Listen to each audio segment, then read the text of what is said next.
Video content has been made available for information and educational purpose only. Unidirectional trade strategy is a copyright content of IFMC.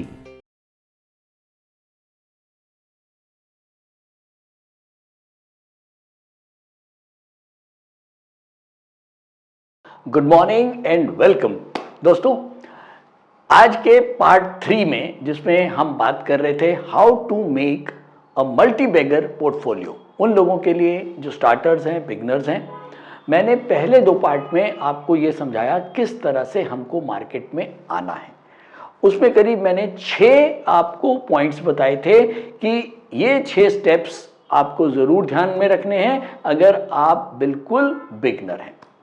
और finally फिर हमें ये देखना है last में कि हमको किस तरह के सेक्टर्स में जाना है और उन सेक्टर्स में कौन से स्टॉक्स हैं जो हमको परचेज करने चाहिए लॉन्ग टर्म की दृष्टि से या लॉन्ग टर्म की सोच से।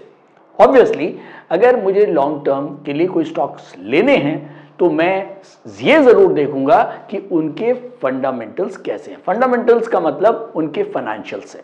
अगर एक कंपनी की फाइनेंशियल दूसरी कंपनी के फाइनेंशियल से अच्छे हैं तो ऑब्वियसली मैं ये मान के चलूंगा कि वो कंपनी जिसके फाइनेंशियल्स बेटर हैं वो दूसरी कंपनी से लॉन्ग टर्म में बेटर होगी, उसके अंदर एप्रिसिएशन, प्राइस एप्रिसिएशन ज़्यादा होगा।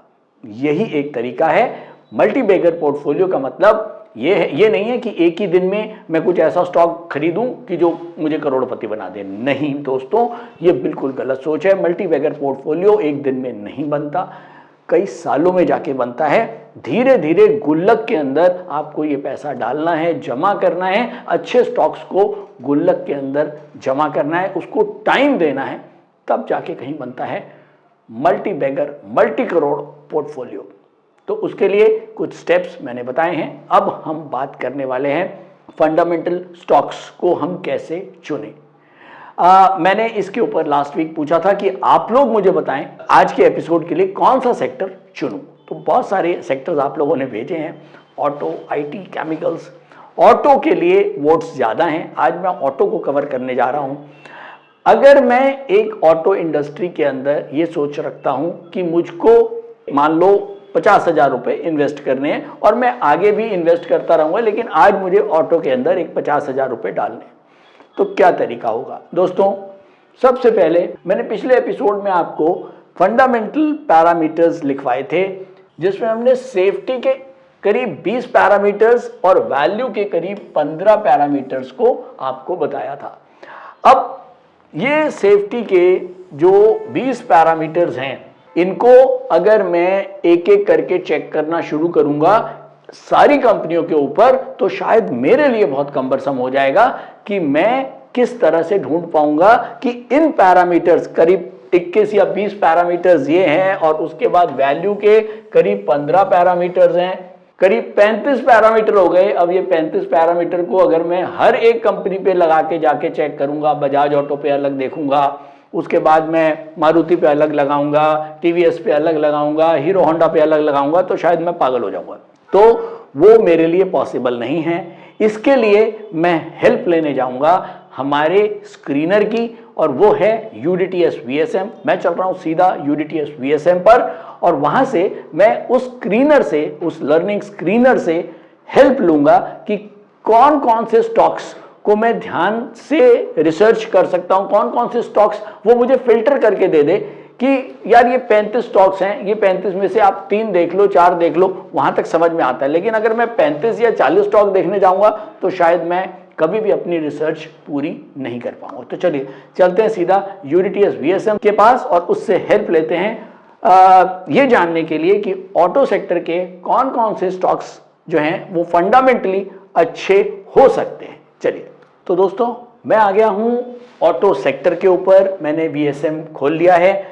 यहां पर हमको ये नजर आ रहा है ऑटो सेक्टर, और ऑटो सेक्टर के अंदर अब मुझको नजर आ रहा है लार्ज कैप, मिड कैप और स्मॉल कैप।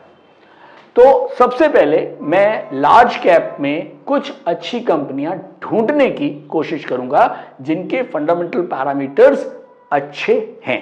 चलिए, अब सबसे पहले मैं जा रहा हूं लार्ज कैप पे। लार्ज कैप में मुझको जो है वो देखने को मिल रही हैं करीब कितनी कंपनियां, 18 कंपनियां। ये देखें करीब 18 कंपनियां हैं जो मेरे को ऑटो सेक्टर के अंदर नजर आ रही हैं। ये आप कौन कौन सी हैं ये आप देख सकते हो। ये सारी लार्ज कैप कंपनी है, Bajaj Auto, Hero Moto, Maruti, Mahindra, Eicher, Schaeffler, Sona, Bosch, Escorts, TVS and so on. तो ये करीब 18 कंपनियां हैं ऑटो में। अगर अब मेरे को ये 18 कंपनियों के 35 पैरामीटर्स अलग अलग चेक करने पड़ेंगे तो शायद मेरे लिए पॉसिबल नहीं है, लेकिन मेरे को वीएसएम हेल्प कर देगा कि मैं जल्दी से क्विक वे में कौन सी कंपनियों को फिल्टर या सॉर्ट कर सकता हूं और उनके पैरामीटर्स मैं देखूं। शायद मेरा टाइम बचेगा। तो यहां पर वीएसएम मुझे क्या बता रहा है, वीएसएम मुझे कह रहा है कि बजाज ऑटो का सीएस स्कोर का मतलब मैंने पहले भी बताया था, कंपैरेटिव सेफ्टी। कंपैरेटिव सेफ्टी के अंदर करीब करीब 20 पैरामीटर्स थे, फंडामेंटल पैरामीटर्स, जो मैंने अभी आपको दिखाए थे। वो 20 पैरामीटर्स के ऊपर ये आपको एक इंडिकेशन दे रहा है कि 262 नंबर इसको मिल रहे हैं। दूसरा मैं ले रहा हूं कंपैरेटिव वैल्यू। कंपैरेटिव वैल्यू के अंदर करीब 15 पैरामीटर्स हैं और ये 15 पैरामीटर्स में ये आपको स्कोर दे रहा है करीब 176 और टोटल जो है वो इसका बन रहा है 438। सीएसवी का मतलब कंपैरेटिव सेफ्टी एंड वैल्यू। तो कंपैरेटिव सेफ्टी वैल्यू का मतलब हो गया कि 20 पैरामीटर वो और 15 वो, टोटल 35 पैरामीटर को अगर मैं एक साथ कंबाइंड करके देखता हूं तो 438 नंबर का स्कोर ये बता रहा है। तो इसका मतलब, इसका इंडिकेशन ये है कि आप इस स्टॉक को देख सकते हैं, इसके पैरामीटर्स बाकी जो इसके पीयर कंपनीज हैं उनसे बेटर हैं। तो चलिए अभी हम इसको देख लेंगे। सेकंड नंबर पे कौन आ रहा है? सेकंड नंबर पे आ रहा है हीरो मोटो। हीरो मोटो के जो सीएसवी कंबाइंड सेफ्टी और वैल्यू का जो स्कोर आ रहा है वो आ रहा है 414। तो 438 414 कोई मेजर फर्क नहीं है। कंपनियां दोनों अच्छी होंगी। हो सकता है एक आध पैरामीटर पे कोई ऊपर निकल जाए, एक आध पैरामीटर पे कोई नीचे निकल जाए। हमारा मकसद ये नहीं है कि हम एक एक पैरामीटर को बहुत ध्यान से एक दूसरे के साथ कंपैरिजन करेंगे। हमारा मोटिव ओवरऑल ये है कि हम ये देखें कि ये जो 35 पैरामीटर्स हैं इसके ऊपर ज़्यादातर जो कंपनीज हैं वो कौन सी ऐसी कंपनीज हैं जिनके ये फंडामेंटल पैरामीटर्स अच्छे हैं। बस हमारा इतना ही एक वो है कि जिससे हमको अगर ये पता लग जाएगा कि अगर 35 पैरामीटर पे ये कंपनी अगर हीरो मोटो या बजाज ऑटो ज्यादा बेटर है तो ऑब्वियसली जो नीचे अशोक लेलैंड आ रहा है, मान लीजिए अशोक लेलैंड का जो टोटल स्कोर आ रहा है वो 286 आ रहा है, तो मैं 286 वाले को की तरफ ज्यादा ध्यान लगाऊंगा या ज्यादा टाइम दूंगा या 438 वाले को दूंगा। तो मैं बहुत क्लियर हूं कि मुझे लार्ज कैप में अगर मुझे जाना है तो बजाज ऑटो और हीरो मोटो। तो चलिए अब फटाफट टाइम ना गवाते हुए सीधा चलते हैं इनके पैरामीटर्स पर और इनके फंडामेंटल। ये आ गया हूं मैं नीचे। दोस्तों मैं शायद बहुत पुरानी बात है, हमारे गुरु थे, मैंने उनके पास गया, मैंने पूछा कि सर फलाना ने मेरे को ये वाली टिप दी है तो मैं कुछ पैसा लगाना चाहता हूँ, खरीद लूँ। तो उन्होंने कहा देख बेटा तू खरीद तो ले, लेकिन ऐसे मत करो क्योंकि देखो स्टॉक मार्केट है, आप कुछ भी पैसा लगा रहे हो उसमें नफा और नुकसान होगा जो दोनों आपका होगा। तो आप कोशिश ये करो कि आप अपनी रिसर्च जरूर करो। आप दूसरे, मैंने उनको बोला कि नहीं, जहां से मेरे पास ये खबर आई है वो बहुत अच्छे और मेरे पास अच्छे घर की खबर है, अच्छे जगह की खबर है, वो उनकी खबर जो नॉर्मली मेरी गलत नहीं होती। तो उन्होंने कहा देख बेटा कोई बात नहीं, तू ट्रस्ट कर लेकिन बिना वेरिफिकेशन के नहीं, अपनी वेरिफिकेशन तुमको जरूर करनी है। तो इसीलिए वो लाइन आज भी मेरे दिमाग में है कि ट्रस्ट बट वेरीफाई। आप किसी को भी ट्रस्ट करो लेकिन वेरीफाई जरूर करो।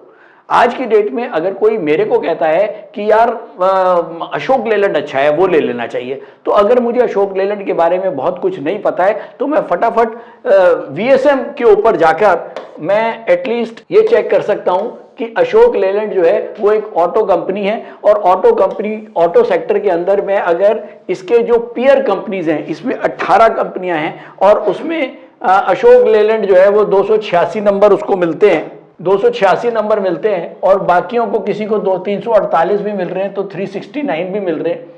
तो मेरे को अगर 10,000 रुपए लगाने ही है तो मैं अशोक लेलैंड में क्यों लगाऊंगा? फिर मेरा ध्यान उस कंपनी पे होगा जिसके फंडामेंटल्स अशोक लेलैंड से और बेटर है। Same way trust but verify, verify आपको करना दोस्तों। ये स्टॉक मार्केट है, आप मेरे ऊपर भी ट्रस्ट नहीं करें, आप मेरे क्या किसी के ऊपर ट्रस्ट ना करें, ट्रस्ट करें केवल अपनी नॉलेज पे और डेटा पे। जो डेटा, अब हम चलते हैं सीधा डेटा पे। अब हम यहां देख रहे हैं बजाज ऑटो, बजाज ऑटो की मार्केट कैपिटलाइजेशन जो है वो है करीब 1 लाख करोड़ की। बजाज ऑटो की जो है वो मार्केट कैप है और अगर मैं इसको कंपेयर करूं मदरसन या एसकेएफ से तो एसकेएफ की 22,000 करोड़ है।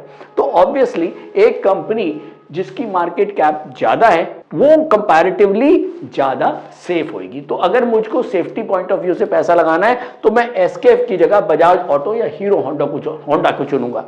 ऐसे ही अगर मैं अगला पैरामीटर लेता हूं ROCE, return on capital employed, देखते हैं बजाज की जो आरओसीई है वो है 23.43 और एसकेएफ की है 30.59। अब यहां पर देखें कि जो एसकेएफ है उसका आरओसीई बेटर है, इसीलिए उसको मिल रहे हैं 17 नंबर, लेकिन बजाज ऑटो का जो आरओसीई है वो है 13, यानी कि यहां पर इस पैरामीटर के ऊपर एसकेएफ आगे निकल गया।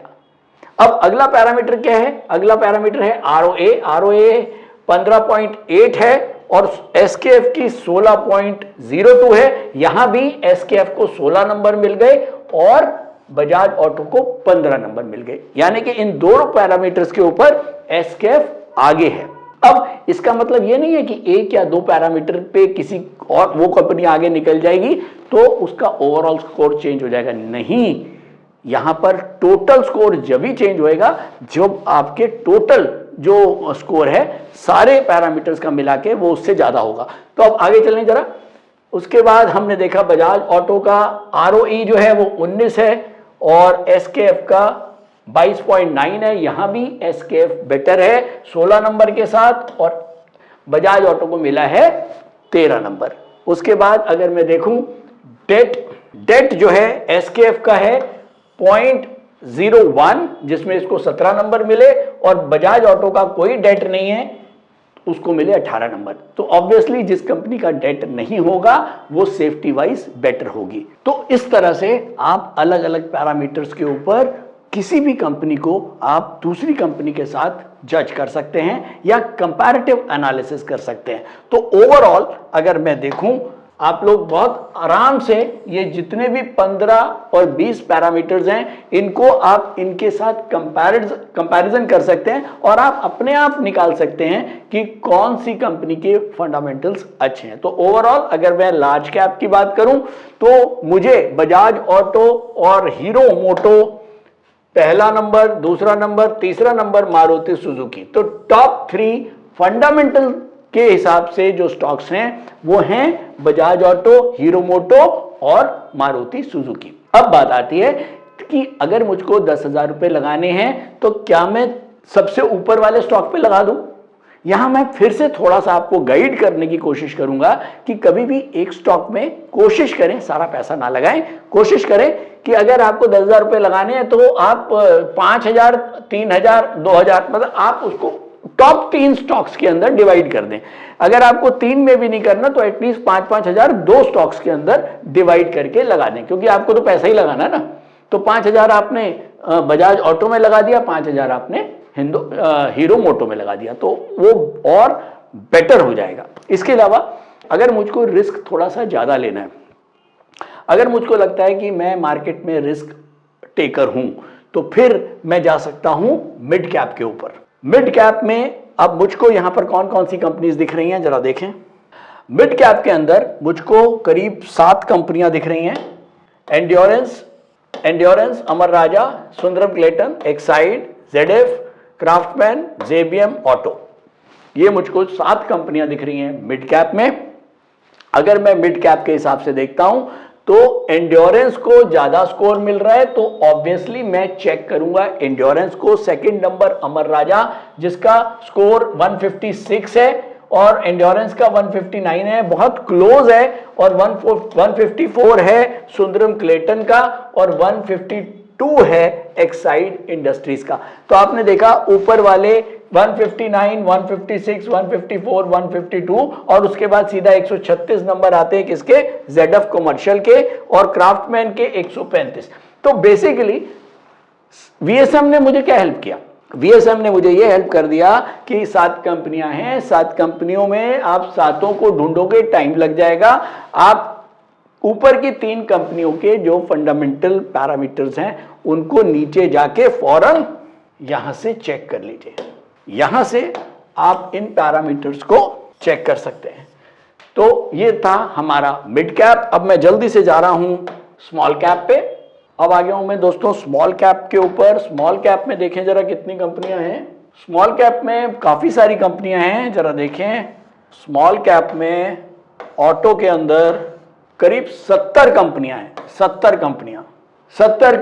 अब 70 कंपनियों का मैं अगर फंडामेंटल एनालिसिस करूंगा और एक कंपनी के ऊपर 35 फंडामेंटल पैरामीटर्स लगाऊंगा तो शायद ये काम कभी भी पॉसिबल नहीं हो पाएगा एक आम आदमी के लिए कि वो कैसे फंडामेंटल एनालिसिस के थ्रू एक अच्छे स्टॉक को निकाल पाए। तो शायद VSM हेल्प करता है। यहां पर सेम तरीके से मैंने फिर से इसको देखा और यहां पर मैं सबसे ऊपर आया हूं। सबसे ऊपर मुझको दिख रहा है शारदा मोटर। शारदा मोटर को मिल रहे हैं 1518 नंबर।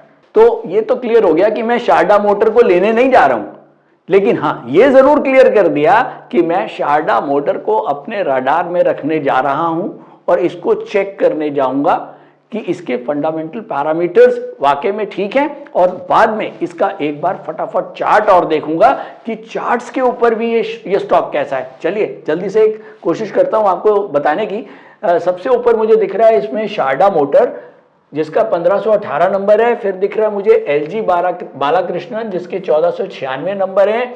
तीसरे नंबर FIEM आ रहा है जिसका 1445 आ रहा है और उसके बाद बैंको प्रोडक्ट्स उसका 1403 आ रहा है। तो ऊपर के 4 स्टॉक्स सफिशिएंट है मुझको चेक करने के लिए। अब ये 4 स्टॉक्स के मैं फटाफट नीचे जाके फंडामेंटल पैरामीटर्स को चेक करूंगा, मुझको वो ओके मिलते हैं तो उसके बाद मैं एक काम और करूंगा, उनको चार्ट्स पे जरूर देख लूंगा। चलिए जल्दी से आपको इसका चार्ट दिखा देता हूं। 2 चार्ट को कंपेयर कर लेते हैं, किसी को भी अभी आइडिया लग जाएगा। शारदा मोटर्स और बैंको प्रोडक्ट। तो फंडामेंटल के बाद अब हम देखने जा रहे हैं क्विक लुक में एक ग्राफ देख के हम एक अच्छी कंपनी, एक फंडामेंटल कंपनी को कैसे जज कर सकते हैं। देखिए मैंने शारदा मोटर्स और बैंको प्रोडक्ट्स इन दोनों का एक ग्राफ आपके सामने लगाया है। ये मंथली चार्ट्स हैं और ये करीब 2016 से लेके 2023 तक के करीब 7 साल के ये मैंने चार्ट लगाया है। अब 7 साल का चार्ट आप ये देखें, इसका भी 2016 और 2023। आप बहुत ध्यान से देखें, एक अच्छी कंपनी, एक स्टेबल कंपनी का ग्राफ जो होगा वो बहुत ज्यादा जिगजैग नहीं होना चाहिए, बहुत क्लीन ग्राफ आपको नजर आएगा। लेकिन जो कंपनी में कुछ प्रॉब्लम्स चलती रहती हैं वहां उस कंपनी का जो ग्राफ होगा वो बहुत स्ट्रीमलाइन नहीं होगा। चलिए जरा थोड़ा सा देखें। आपने देखा 2016 से ये जो हम देखें शारदा मोटर्स नीचे की तरफ आया और उसके बाद लगातार एक अच्छा खासा अप ट्रेंड चल रहा है 2020 से और कोई मेजर इसके अंदर उतार चढ़ाव नहीं है। अगर मैं बैंकों को देखूं तो बैंकों जो है 2016 के बाद ऊपर गया, 2018 तक ये काफी ऊपर गया, उसके बाद 2020 में फिर नीचे आ गया, उसके बाद ये फिर से ऊपर एक अच्छी मूव ऊपर की, फिर नीचे की मूव और फिर ऊपर की मूव। तो मेरे हिसाब से एक लॉन्ग टर्म स्टॉक वो अच्छा होगा टेक्निकल चार्ट्स के ऊपर, ऑब्वियसली जिसके फंडामेंटल पैरामीटर्स भी अच्छे हों और साथ में उसका ग्राफ बहुत क्लीन हो। ये थोड़ी सी एक्सरसाइज आपको होमवर्क के लिए देके जा रहा हूं कि कुछ अच्छे स्टॉक्स जिनको आप अच्छा बोलते हैं, हीरो मोटो, बजाज ऑटो, रिलायंस इंडस्ट्रीज, ठीक है, हिंदुस्तान लीवर, इनके चार्ट्स को लगाएं और इनके साथ कुछ ऐसी बेकार कंपनियां लगाएं और दोनों को कंपैरिजन करें। आपको समझ में आ जाएगा कि चार्ट एनालिसिस क्या होती है। दोस्तों आज के लिए इतना ही। उम्मीद करता हूं बहुत कुछ समझाने की कोशिश करी है। इस बार ऑटो सेक्टर को कवर किया है। नेक्स्ट कौन सा सेक्टर सुनना चाहते हैं फटाफट लिखिए कमेंट बॉक्स में। नेक्स्ट वीक मिलता हूं। जाते जाते एक और अनाउंसमेंट, 27 जनवरी 2023 let's learn to invest and trade successfully का हमारा लाइव वेब क्लासेस स्टार्ट होने जा रही हैं। ऑल ओवर इंडिया से आप कहीं पर भी हैं, लाइव वेब क्लासेस को ज्वाइन कर सकते हैं और IFMC के मेंटर्स के साथ आप जुड़ सकते हैं और सीख सकते हैं बहुत आसान भाषा में कैसे करते हैं इन्वेस्टिंग और ट्रेडिंग बहुत सिंप्लिसिटी के साथ। Thank you. स्टॉक ट्रेडिंग के दौरान मुझे क्या खरीदना चाहिए और मुझे क्या बेचना चाहिए, मुझे कब खरीदना चाहिए और मुझे कब बेचना चाहिए, ये सवाल आपको परेशान करते हैं। तो चलिए सिंप्लीफाई करते हैं स्टॉक ट्रेडिंग को और निकालना सीखते हैं वो एक्यूरेट पॉइंट्स जहां हमें स्टॉक को बाय या सेल करना है। मेरे यानी मनीष तनेजा के साथ IFMC की यूनिटीएस स्ट्रैटेजीज से। यूनिटीएस यानी यूनिडायरेक्शनल ट्रेड स्ट्रैटेजीज, जो है हर स्टॉक ट्रेडर की पहली पसंद, जो बनाती है स्टॉक ट्रेडिंग को सिंपल, एक्यूरेट और स्ट्रेस फ्री। यूनिटीएस स्ट्रैटेजीज सभी इंटरवल्स पे काम करती है, चाहे वो इंट्राडे हो, पोजिशनल हो या लॉन्ग पोजिशनल हो। मेरे 26 सालों के एक्सपीरियंस और एक्सपर्टीज का निचोड़ है यूनिटीएस। IFMC की लोकप्रियता का राज है उसकी copyright strategies and IFMC is unchallenged leader in stock market education. IFMC is now a school of 10 million learners, awarded twice by Delhi City Icon Awards. So let's begin UDTS online course by IFMC.